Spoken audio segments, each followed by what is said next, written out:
ลู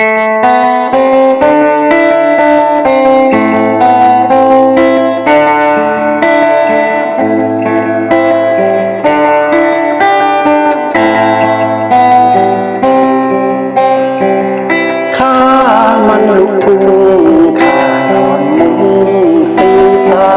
ยผูกด้วยเชือกจูงควายเห็นกาวสิ้น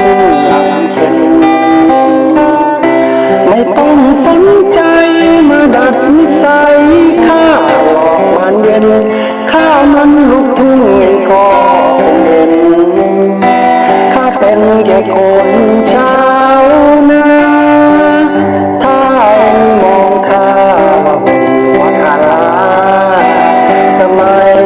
สุดเพียงทนได้ทางใจเธอแก้วตา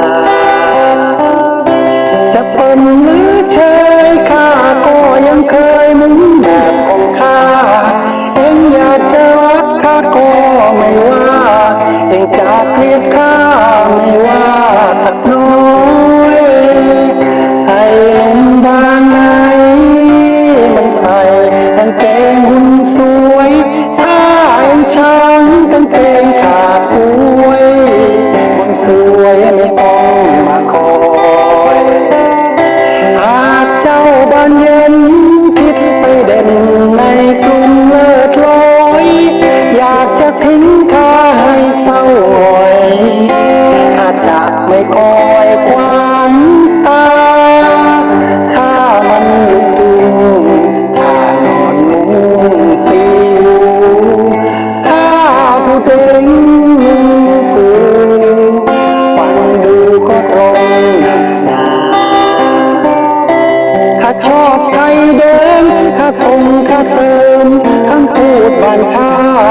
ถ้าตั้งกับเองยังเป็นของข้าไทยปัญญาแต่ข้าเลียดเมีย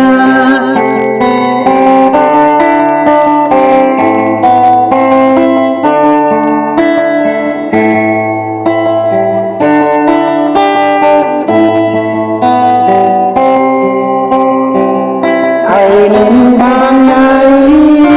มันใส่กางเกงหุ่นสวยถ้าเองช้างกางเกงขาดป่วยคนสวยไม่ต้องมาคอยหากเจ้าบานเย็นคิดไปเด่นในกรุงเลิศลอยอยากจะทิ้งข้าให้เศร้าหงอยข้าจะไม่คอยคว้า